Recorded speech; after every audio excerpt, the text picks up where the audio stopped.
You're watching Heads Up. Today, of course, we are looking at an ongoing debate, one that has been there for years and years and one that's unlikely to go away in a hurry. Is education all about academic excellence? Should that be the case? What about quotas like, say, a sports quota or one for arts in our top universities and colleges? All that and lots more is what we are looking at today with Malika and Yashdeep, both students of Delhi University, and of course our expert Mahesh Sharma with us in the studio. Malika, you've got through a top Delhi University college on the basis of a sports quota. Yashdeep, just to put this in perspective for our viewers, you're someone who believes that using that quota is not fair. So I'll give you the chance to speak first. Your 1 minute starts now. Why are you against quotas, and you're against all quotas? So basically I will be speaking being a science student. I have done a lot of practicals, lot of coaching classes, lot of assignments to be submitted, and then I have scored 90% marks and I have got admission into my physics honors. But a same person, I have students in my class who have done nothing except playing. There is no doubt they were good at that, but ultimately you are coming to college to actually study, to earn a degree. But at that time there is no doubt in the fact that skill development is important. You need skills along with education, but skill development should not be the sole reason for getting admission into a college. If anyone is good at sports and along with that anyone is good at academics, it is the best, there is no doubt.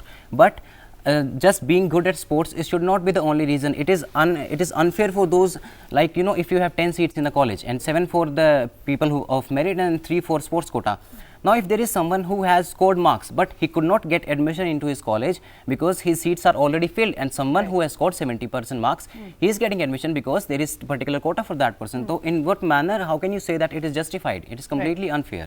It's completely unfair, and you just manage that in exactly a minute. Malika, respond to that. There are students who perhaps study, that's all they do, that's what they focus on, just to, you know, do really well academically at the cost sometimes of everything else, just to make it to the college of their choice. Yashdeep's argument being that it's not fair to lose out that spot because someone else was good at something else. Your time starts now. Like as he said, he was a 90%er, but when we look at sports admissions through sports quota, obviously a college would choose one of the best students, a sports student who's really good at what he's doing or she's doing. So when the college chooses, he chooses a child who is 100% in their particular, you know, event or whatever quota you can say. So if they choose from sports, they choose someone who has, say, 95% in the sports, but when they choose from academics, it's again 95%. So someone who's below 95 won't get through, say, through studies. Why? Because he's below 95. And so in the sports, I mean, someone who's just at a basic level wouldn't get through, but someone who's at a good level would get through, and I think that's fair enough, because as a sports person, it's not that I'm being a sports person. I don't sit at home and just, you know, think, okay, I'll get through, but it's actually that I work day and night, and these guys get off, but we guys don't get off. And also, like, these guys, like, I would say sports, you do morning, evening, and it's more of mental and physical exercise, where in studies, you don't have physical exercise, it's more of mental. I agree to that. But then it's just very difficult. The mental level, everything we have is very different when it comes to sports. Right. Malika, your time's up, but Yashdeep, quickly respond to that. Then why does, when we talk about education, it should not be ideally about just the number of marks that you've got. It shouldn't be restricted to that. There should be an overall development. If somebody is not managing 90% but doing reasonably well and is backed with this great sort of ability to excel in any one sport, why should they lose out the opportunities? Why do you believe they're not good enough? I would like to quote an example from St. Stephen's College from our university.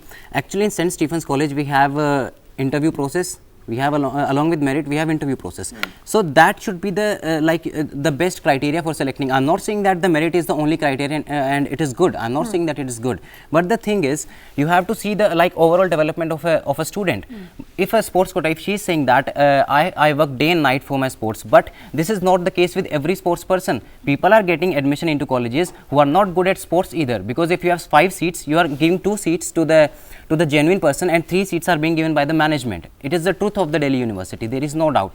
And sports quota and other quotas as well, they promote a lot of corruption, they promote fake certificates, and it is prevailing in the university. That, of course, there's another debate. There are all those who would say there are open seats out there, and there are management quotas there and all sorts of quotas anyway. So it's not just that we should single out the sports quota, but it could happen in any quota, and even in the open seats. But Malika, respond to that you know, the problem is that we have a lack of options. We really have no choice. Is that your own experience as well? I like to say something to what he said. He said that, you know, getting in, like, you have 3 seats, you have fake certificates and all of that. But that's not what, like, for that matter, I don't think I should be declined getting, you know, admission into a college. I'm right. I have original certificate. So that is the duty of the management. It's not the duty of the child or the student who's applying. If someone's fake or it's real, it's for you. And it's going to happen in every field. It can also be there in merit. Absolutely. You That's know, exactly of what I course. said. And in fact, I have a problem in pitching this debate as a sports quota versus merit, because to me then it seems to be that those who get through sports quota otherwise are not meritorious enough, which I believe is not the right nomenclature. But it again comes back that, Mahesh, that if we had enough good quality institutions, there would not be a debate. There would be room for everyone. But again, because we have only a handful and we have lakhs of students, you know, wanting to prioritize only in those handful, you know, for example, Delhi University being the best example always, that again we come down to this. Yeah, this bitter battle over every seat. It definitely exaggerates the problem, you know, Right. because the lesser number of seats, more the competition. But at a larger level, positing sports versus merit itself is problematic. Right. Because in any undergraduate education, the objective is not just to make you study a particular discipline. It is also about to make you a rounded personality. And sports plays a very crucial part there. You know, take any global university, being a Harvard scholar is considered one of the biggest honor for any student who studies in Harvard.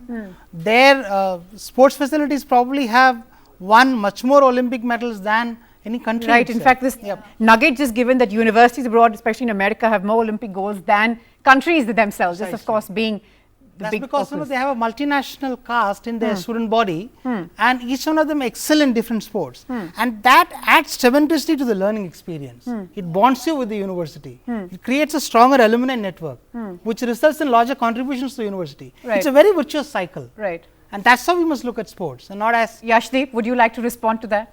Actually, the thing is, there is no doubt sports promotes like, you know, a lot of personality development, a lot of you know, group making and all that. But the point is, what happens to those students who are working hard? What happens? What is the use of conducting entrance exams then? If you are conducting entrance exams, on one hand, there is someone who is scoring 100 rank, on other hand, there is someone who plays good football. Then what is the use of conducting such entrance exams? I don't think it is justified for that student. It is highly unfortunate, I would say, that for such a student, you know, who is hardworking, and ultimately he has to face someone who has done nothing except like being good at dance or being good at academics.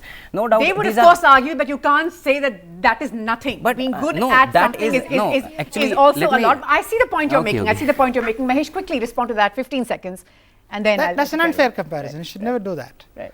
Because primarily, you know, the skill which a sports person brings to the table is as good as a skill you would bring on a concept. Though an academic brilliance also helps. Correct. There are a lot of sports persons who are good business managers. It is necessary. Sports, dance, everything. You know, everyone has some talent, some kind of talent. Right. It is necessary, but it should You're not be. saying why at the cost of those who worked hard Exactly. at this? Why it should be the sole reason for giving admissions? Like, you should test the overall personality of a person. Right, It test should the not be overall only personality. Right, Yashdeep, you've made your point, and very passionately, if I may add. Malika, just digressing a bit, do you sort of, is this the kind of sense or the vibes that someone who gets in through a sports quota, I'm sure you're very sort of good and talented and all that, but is this the kind of sense that you get? Is this sort of, you know, held against you?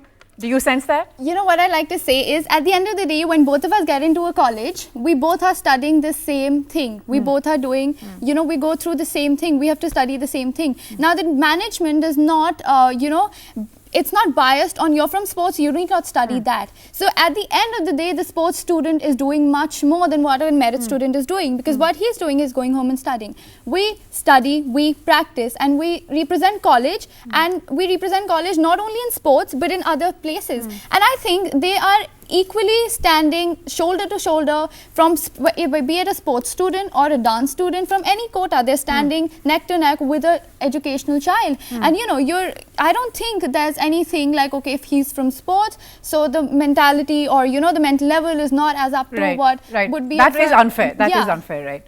That is unfair. Mahesh, I'm running out of time, but there, of course, a lot has been said that when you have another skill, it's always good to have another skill. But again, I come back to the point that we have so little on offer, that every seat is just so precious, that, you know, it comes down to this bitter battle, you know, if I may say, for that one seat. This is not going to go away in a hurry. It is not going to go away in a hurry. That's true. You know, I'll just speak about Nehru now. You know. When Nehru started the Institute of Technology, people said the same argument that it's a poor country, so why don't you spend money on schools rather than IITs? But if you hadn't put IITs in place in 50s, you wouldn't have an IT revolution right now. So if you are not investing in sports today, you won't have an Olympic medal 10 years down the line. Yashdeep, we have to start somewhere. Someone like Mallika may come back with that goal, you know, that we sort of wait so expectantly. You know, I don't believe that, you know, there are examples that from our university, sportsmen have, you know, we have generated many sports persons, many international sports persons. But the thing is, if you are giving admission on sports quota to 5 students, hardly 1 or 2 of them are actually contributing something in sports. Otherwise, they are taking. But we'll never know unless we try, unless we give them a shot. Isn't that a counter argument? But it is what we are talking about is giving admissions. I think that even in my college, I would say that people who are who have got admissions on the basis of sports quota, they are not able to handle physics along with sports. And ultimately, what they are saying is we have to quit. We cannot handle physics. They are getting. They are flunking in the classes, and I don't think it should be. I must say, I wasn't a sports quota student, but I could barely handle physics also. So let me assure you, this is not just limited to those who come from a quota. I could barely manage it.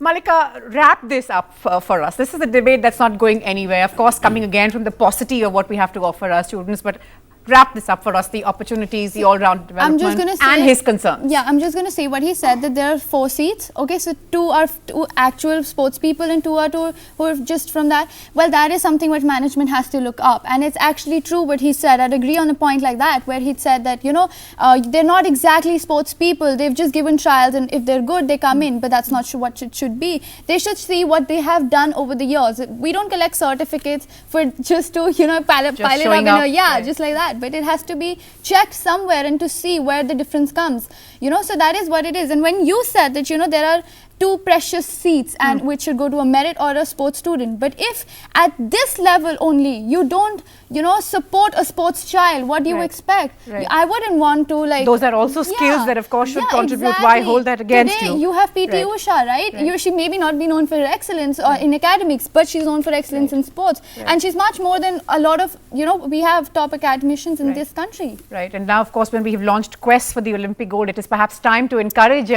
people with sports quota and all of that. But thanks very much for coming in, Mallika. Yashdeep, all the very best. Mallika, thanks very much for coming in, and Mahesh, thanks so much for sparing time to speak to us. Well, we're slipping into a quick break now, back with lots more.